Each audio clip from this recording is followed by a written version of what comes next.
કેમ છો વિદ્યાર્થી મિત્રો? આજે આપણે જોવાના છીએ ધોરણ 6 ની અંદર પ્રકરણ નંબર 1 આહારના ઘટક. નીચલા ધોરણમાં આપણે એવા પદાર્થોની યાદી બનાવી હતી જેને આપણે ખાઈએ છીએ. ભારતમાં વિવિધ ભાગોમાં ખાવામાં આવતા ખાદ્ય પદાર્થો વિશે પણ આપણે ઓળખ મેળવી હતી તથા તેને નકશામાં અંકિત કર્યા હતા. ભોજનમાં રોટલી એટલે કે ચપાતી, દાળ અને રીંગણનું શાક હોઈ શકે છે. આ ઉપરાંત ભાત, સંભાર તથા ભીંડાનું શાક હોઈ શકે છે.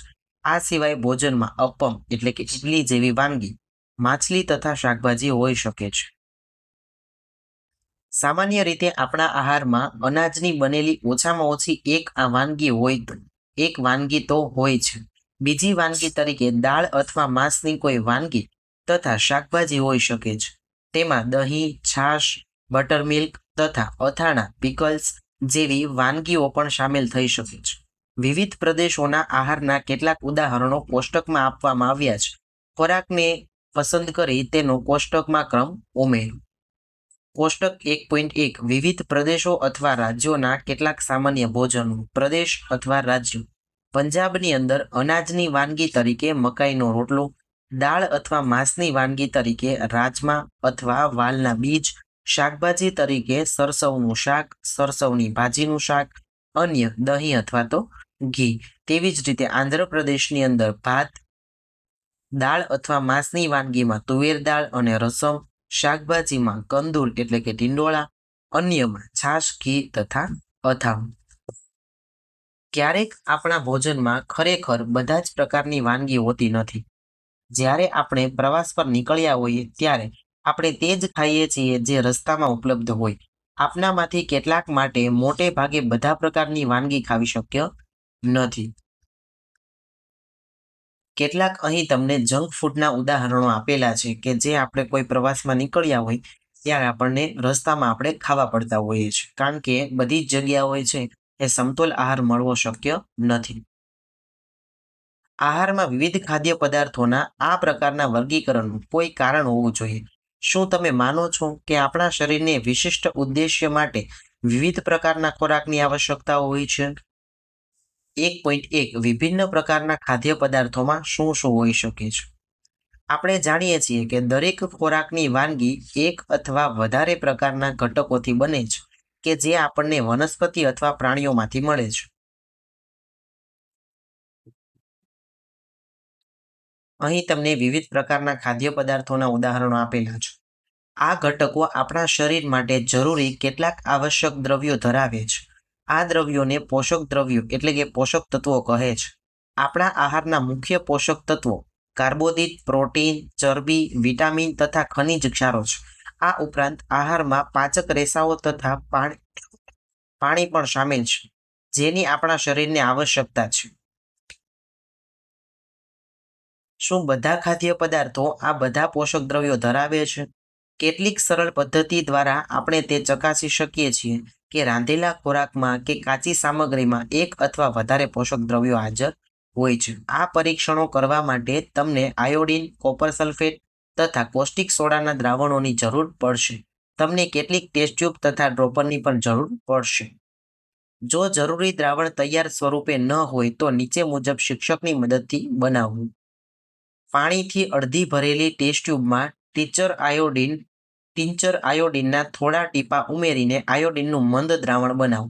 ત્યારબાદ 100 મિલીમીટર પાણીમાં 2 ગ્રામ કોપર સલ્ફેટને ઓગાળીને કોપર સલ્ફેટનું દ્રાવણ બનાવી શકાય છે. 100 મિલી પાણીમાં 10 ગ્રામ કોસ્ટિક સોડા ઓગાળવાથી જરૂરી કોસ્ટિક સોડાનું દ્રાવણ બનશે. હવે સૌપ્રથમ આપણે સ્ટાર્ચ માટેનું પરીક્ષણ વિશેનો અભ્યાસ કરીશું. તો એમાં જો ખાદ્ય પદાર્થો અથવા કાચી સામગ્રીની થોડી માત્રા લો. તેમાં 2-3 ટીપા મંદ આયોડીનના દ્રાવણના ઉમેરો. ખાદ્ય સામગ્રીમાં રંગમાં કોઈ ફેરફાર થયો કે કેમ તેનું અવલોકન કરો. શું તે ભૂરો અથવા કાળો થઈ ગયો છે? હા, ભૂરો અથવા કાળો રંગ એ સૂચવે છે કે તેમાં સ્ટાર્ચ હાજર હોય છે. કોઈ પણ ખાદ્ય પદાર્થ પર આપણે આયોડીનના 2 થી 3 ટીપા ઉમેરીશું તો અને જો એમનો રંગ ફેરફાર થઈ અને ભૂરો અથવા તો કાળો થઈ જાય, એ સૂચવે છે કે આપેલ જે ખાદ્ય પદાર્થ અથવા તો કાચી સામગ્રી છે તેના અંદર સ્ટાર્ચની હાજરી છે. અહીં તમને ચિત્રમાં ઘણા ઉદાહરણો આપેલા છે. આ પરીક્ષણને અન્ય કોઈ ખાદ્ય સામગ્રી સાથે પુનરાવર્તન કરીને તપાસ કરો કે કયા પદાર્થોમાં સ્ટાર્ચ છે. ત્યારબાદ આપણે પ્રોટીન માટેનું પરીક્ષણ વિશે અભ્યાસ કરીશું. પરીક્ષણ માટે ખાદ્ય સામગ્રીની થોડીક માત્રા લો. તમે પરીક્ષણ કરવા માંગો છો તે ખાદ્ય સામગ્રી જો ઘન હોય તો તેની લુગદી અથવા પાવડર બનાવવાની જરૂર પડશે. હવે સૌપ્રથમ તો આપણને પરીક્ષણ માટે જે ખાદ્ય સામગ્રી લેવાનું કીધું છે તે જો ઘન સ્વરૂપે હોય તો સૌપ્રથમ આપણે તેમની લુગદી બનાવીશું. લુગદી બનાવવા માટે મંદ સલ્ફ્યુરિક એસિડનો ઉપયોગ કરી અને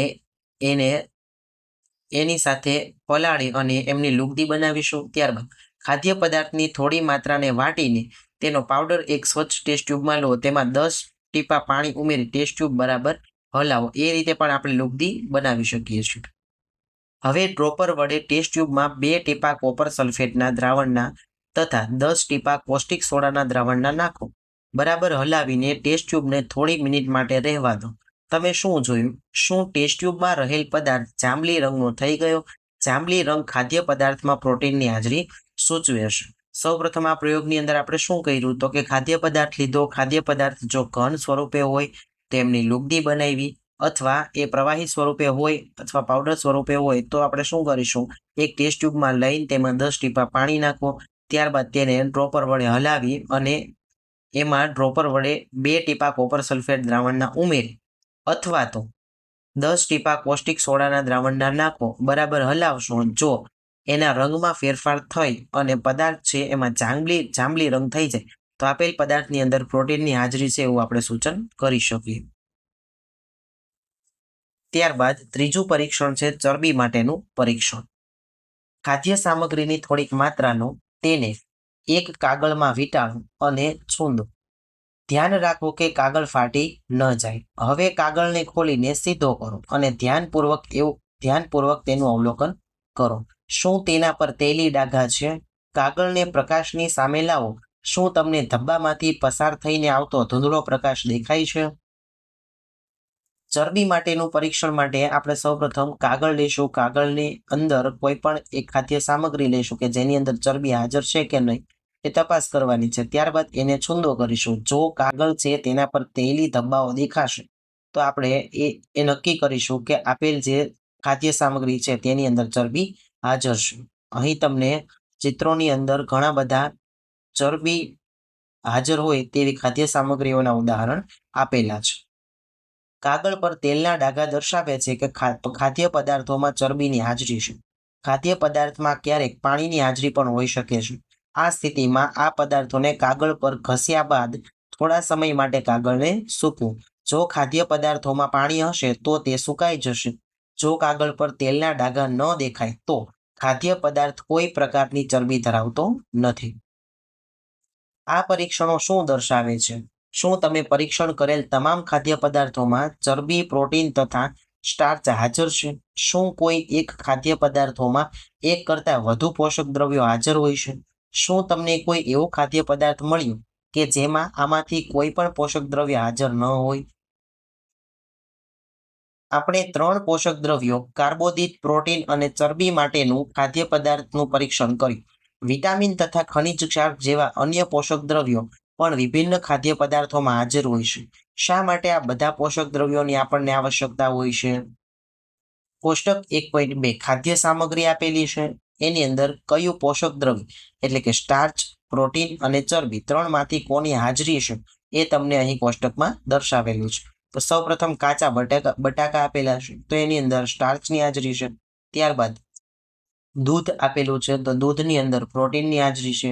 ત્યારબાદ મગફળી આપેલું છે, મગફળીની અંદર ચરબીની હાજરી હોય છે. રાંધ્યા વગરનો ચોખાનો લોટ આપ્યો છે તેની અંદર સ્ટાર્ચની હાજરી હોય છે. રાંધેલા ચોખા આપ્યા છે તેની અંદર પણ સ્ટાર્ચની હાજરી હોય છે. સૂકું નાળિયેર આપેલું છે એની અંદર ચરબીની હાજરી હોય છે.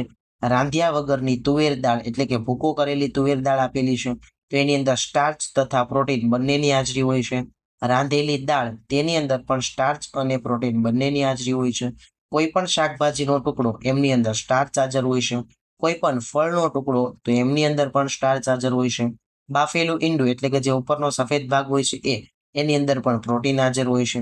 સરસવનું તેલ એની અંદર ચરબી હાજર હોય છે. 1.2 વિવિધ પોષક દ્રવ્યો આપણા શરીર માટે શું કાર્ય કરે છે? કાર્બોદિત મુખ્યત્વે આપણા શરીરને શક્તિ પ્રદાન કરે છે. ચરબીથી પણ શક્તિ પ્રાપ્ત થાય છે. હકીકતમાં સમાન જથ્થાના કાર્બોદિતની સરખામણીમાં ચરબીમાંથી વધુ ઉર્જા પ્રાપ્ત થાય છે. ચરબી અને કાર્બોદિત યુક્ત ખોરાકને ઉર્જા આપવાવાળા ખોરાક પણ કહે છે. કાર્બોદિતના કેટલાક સ્ત્રોતો. અહીં ચિત્રમાં તમને કાર્બોદિતના કેટલાક સ્ત્રોતો દર્શાવ્યા છે. શક્કરિયું, બટાકા, શેરડી, પપૈયું, તરબૂચ, કેરી, મકાઈ, બાજરો, ચોખા, ઘઉં વગેરે. ત્યારબાદ તમને ચિત્ર નંબર એ ની અંદર આપેલું છે ચરબીના કેટલાક સ્ત્રોતો. મગફળી, સૂર્યમુખીનું તેલ, સરસવનું તેલ, સોયાબીનનું તેલ, નાળિયેરનું તેલ, બદામ, તલ વગેરે. ત્યારબાદ બી આકૃતિની અંદર તમને પ્રાણી બી આકૃતિની અંદર પણ તમને ચરબીના જ સ્ત્રોતો આપેલા છે, પણ તે પ્રાણી સ્ત્રોતો છે. આકૃતિ એ ની અંદર આપણે જોયું એ વનસ્પતિ સ્ત્રોતો હતા. તો પ્રાણી સ્ત્રોતોમાં માંસ, માછલી, પનીર, ઈંડા, દૂધ વગેરે. આપણા શરીરની વૃદ્ધિ તથા શરીરના સમારકામ માટે પ્રોટીનની આવશ્યકતા હોય છે. પ્રોટીનયુક્ત ખોરાકને શરીરવર્ધક ખોરાક પણ કહે છે. પ્રોટીનના કેટલાક સ્ત્રોતો આકૃતિ એ ની અંદર વનસ્પતિજન્ય સ્ત્રોત અને આકૃતિ બી ની અંદર પ્રાણીજન્ય સ્ત્રોત. સૌપ્રથમ વનસ્પતિજન્ય સ્ત્રોતની અંદર જો ચણા, મગ, તુવેર દાળ, વાલ, સોયાબીન, વટાણા વગેરે. ત્યારબાદ પ્રાણીજન્ય સ્ત્રોતમાં માંસ, માછલી, પનીર, ઈંડા, દૂધ વગેરે.